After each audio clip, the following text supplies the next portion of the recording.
Hello, good afternoon to everyone. We're going to start the conference number 37, which is called Practice for the Astral Projection.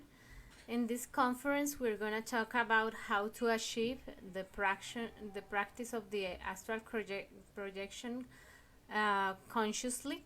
And this is a technique that is required to achieve this result, that is going out to the fifth dimension consciously, and to find out about all the mysteries in the universe. So let's start with the conference.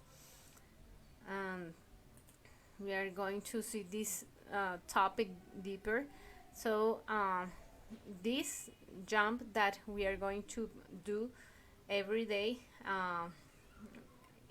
in the end of an activity is a technique that is going to make us aware that we are in a dream, and as soon as we become conscious that we are in the world of the dreams and not in the third dimension, we can find out about everything that we need to ask, about every mystery that we need to solve in order to connect with our being and awaken our conscience. So let's take a look at it.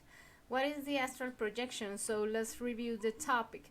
The astral projection is a dream in which you know that you're in a place, you're with people, you're living a scene, and something is happening there in that level of conscience that you're in. You're not in the physical world, you're in the fifth dimension. This is the world of the dreams, the astral dimension. And you receive some information in the world of the dreams, but most of the time your conscience is asleep, so you don't know what to do, or you just let yourself be carried by what's happening in the dream, and you cannot ask about any question, any mystery that you want to solve about, because you're in that dimension, but you're totally asleep, your conscience is asleep, so you let yourself be carried but all the events and all the information that you're receiving. Most of the times you don't remember it quite well, what you dream about. So lucid dreams are really clear and conscious astral experiences in which you know what's happening and you can remember it, and really with detail. But the astral projection, when it's something that is conscious, you can voluntarily, with your conscious will, go to a place that you want to go. I want to visit the Egyptian pyramids, I want to visit another planet, I want to find about a mystery of the universe, I need to find out about the objective of this existence, what is it. So you can find out about everything that you want, and some part of your being that is in the fifth dimension, your conscience will solve all the questions, all the doubts that you need to solve. So if you practice this technique of jumping and making yourself conscious and aware that you're in the third dimension, this is going to be repeated in the world of the dreams, and you're as well going to jump there. But the difference is that when you jump in the astral world, you're going to remain floating.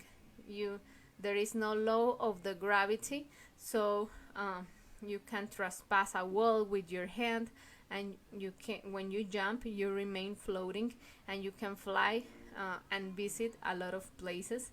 That's why it's called also the astral travel. So the idea is that you repeat the action of jumping every time that you end up doing your daily activities. For example, you finished sleeping, you're going to wake up, go out of bed, so you as soon as you get out of bed, you jump. When you finish taking a bath, you jump. When you get to work, as soon as you get to work, you jump. As soon as you finish your coffee, you jump. As soon as you finish a task, you do the jump. As soon as you finish traveling home, you do the jump. As soon as you finish whatever you're doing at home, watching TV or reading a book or whatever activity that you're doing, you do the jump. And when you go to bed as well, before going to bed, you jump.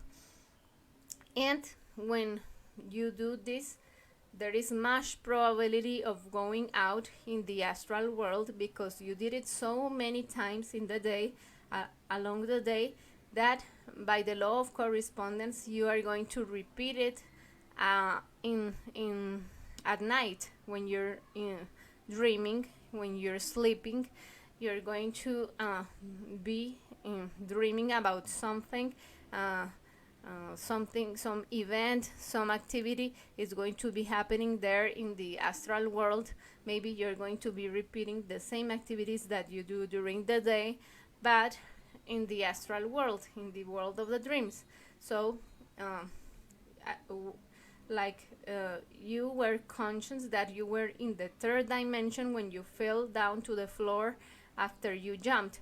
So in the astral world, when you do the jump, you're not going to fall down to the floor, but you're going to remain floating. Your astral body is going to remain there floating, and you are going to realize, oh, I'm not in the third dimension. I'm not in the physical world.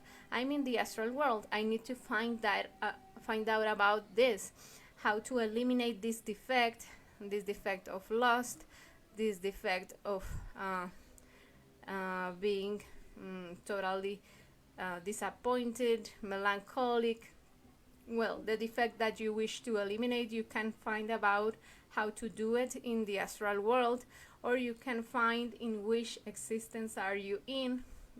So you become aware that you're in a dream, and you plant your objective, the thing that you need to find out about. If you want to find out about a temple of art, of medicine, how to pay a karma, how to pay a physical condition, a disease that you're suffering, so you can ask your being in the astral world, and you are going to have the answer. But you need to practice this with discipline along the day.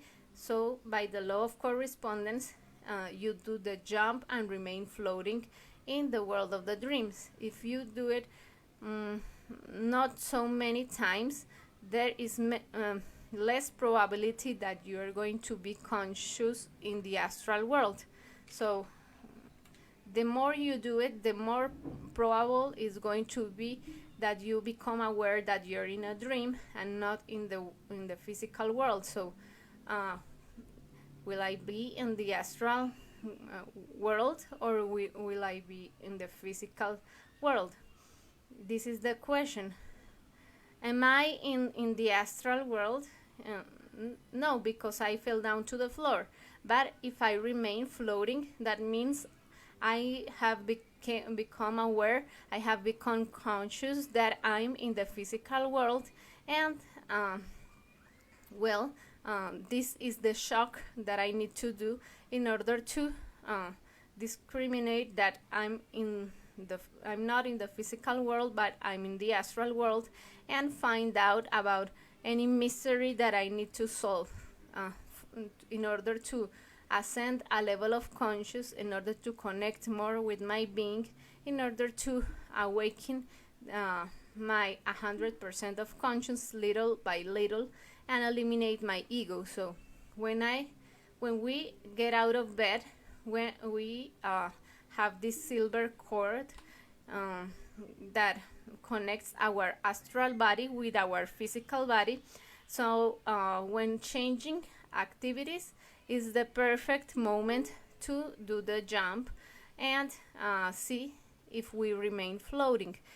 So in the world of the dreams, when you do that, when you are finished what you were doing, the scene, the activity that was happening there in the world of the dreams, you're going to remain floating. uh, and also when returning the memory of oneself, you eliminate a psychological flaw.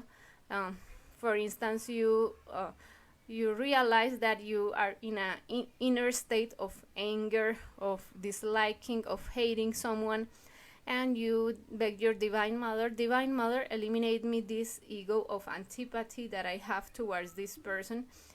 And after that, you do the little jump. You became conscious of eliminating your defect, and then you did the little jump. This will help you also for being concentrated, and also practicing the this tool that we have to achieve the astral projection.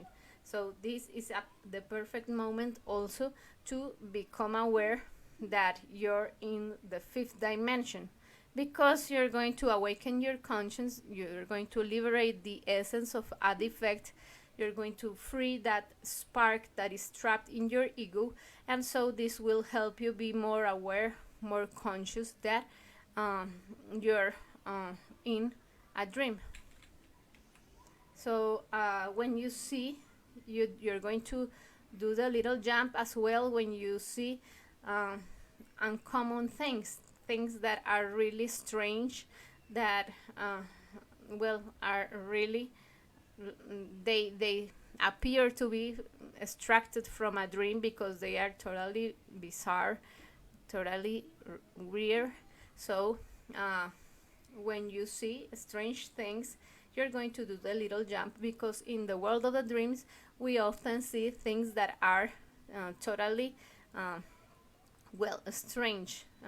They are not common, because our being communicates through symbols, through representation, through mental associations, and those symbols are not common things that we see in the third dimension, but things that belong to the astral world. And our being is trying to make us use our reflection, practicing these tools that we have to reflect, to meditate, to eliminate our flaws, and to interpret those astral symbolisms that we see.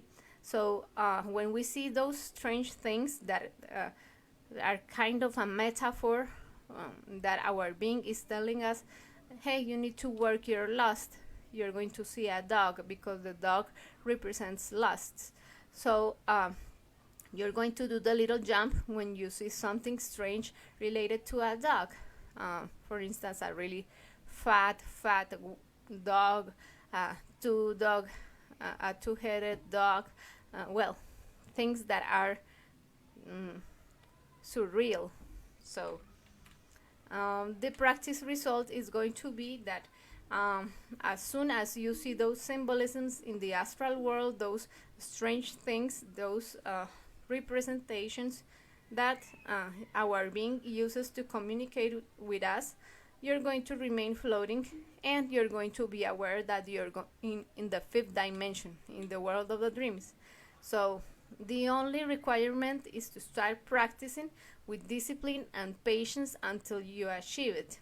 So this is going to be a tool if you haven't achieved a positive result doing the astral projection by concentration, by mantralization, by other techniques. You need to try this technique now, and it's going to have a really positive result, because it's going to be an action in the physical world that is really repetitive, and that is going to be repeated also in the astral world, and will give you a lot of chances, a lot of probability that you become aware that you're in a dream, and you find out whatever mystery that you need to solve in order to awaken your conscience and connect with the force of your being, with the 3% of justice, wisdom, and love.